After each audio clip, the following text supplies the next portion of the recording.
Hi, this is Jenny and I'm going to show you something about my workflow. Usually I sketch on the computer and then take the sketch to pencil. And this is what you can see in this video there. This is my very first sketch done on my Wacom tablet in Photoshop. I don't like it, so I scrap it and do a new one that feels a lot more fluid and natural with a pose. I don't use any reference here, but later on some of that will come. A bit of a dress, a bit of hair, which again will get lost later, but for now I have the sense of movement that I want for the figure. Now I need some photographs of the landscape I want, so I Google for the Yorkshire moors to see what sorts of stones you have in that area, what sorts of plants grow there, and then I take over those loose ideas to have this setting. Some sweeping lines, sweeping landscape, some birch trees in the background, the craggy rocks, clouds, a great way to add movement, and of course a little stone circle that I'm going to keep quite far away and distant. 2 ravens accompany the girl, again sketched just from memory. Later on I'll grab some reference to make sure that the feathers are all in the right places.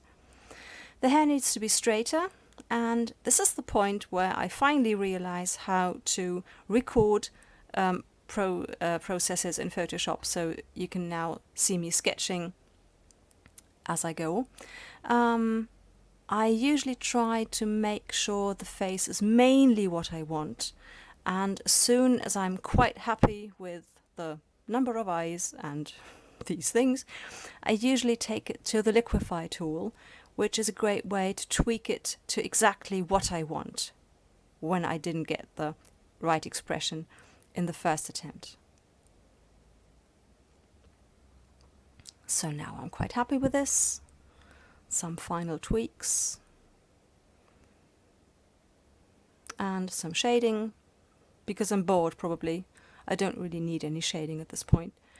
Some more work on the hands, and again also on the dress and on things that have a tendency to go astray in the line art if I don't have them down really well in the sketch.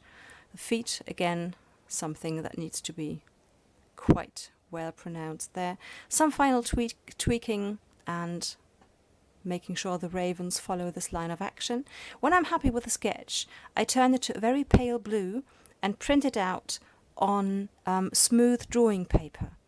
If I do that, it's easy to get rid of the blue pencil sketch, the blue digital sketch later on underneath the pencil drawing. So here I'm setting it to blue and to very light, and off to my A3 printer it goes. It's a great printer, and I can't imagine my work without it. So printing, now you see me with the very, very pale blue there, with a very pale blue sketch on paper, and I start drawing the birch trees, loosely looking at my reference photos just to see how the branches connect, what sort of twists the trunks do, and so on. Not following the photos too closely, because that's not really what I want here.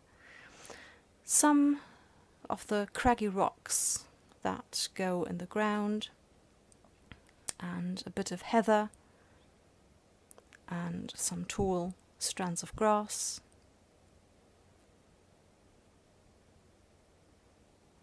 The video is set to a very, very high speed here. It's about times 32 or times 16, so the actual drawing here took some 2 hours probably. It usually takes me around 3 attempts to get the face that I want. No tweaking here digitally, obviously. So now this I'm happy with, and then I go on to draw the rest of her body. I deviate from my sketch for the clothes because I between the sketch and this line art, the final one, I found some better reference pics for the sort of clothes that was worn. I now realize that the sword was an utter mess, so it has to go and be redrawn with the help of a ruler. Sometimes that helps. Now this is the sort of apron with an underdress that was worn in the Celtic period of Britain, so that's what she's wearing.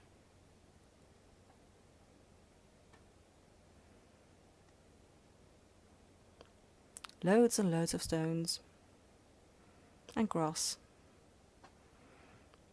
Making sure I don't have a tangent there with her elbow and the landscape, hills and lines behind her.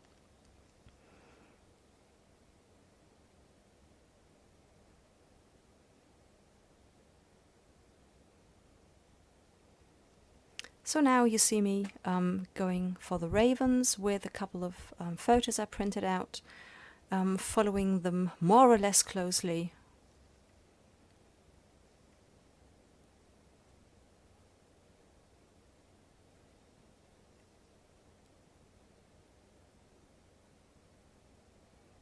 Some final weight added so that I have some darker lines and some lighter lines. There are tutorials and watercolor artists who will tell you that it's a deadly sin to do any sort of line art with watercolor. As you probably know if you know me, I don't subscribe to that, so I'm a great fan of line art, and I'm perfectly fine with loads of it showing underneath my watercolor paintings, which I consider illustrations anyway, rather than artsy paintings. So very, very lightly sketching in the clouds, and that's the point where I'm happy with it. And here's the final line art. Thanks so much for watching.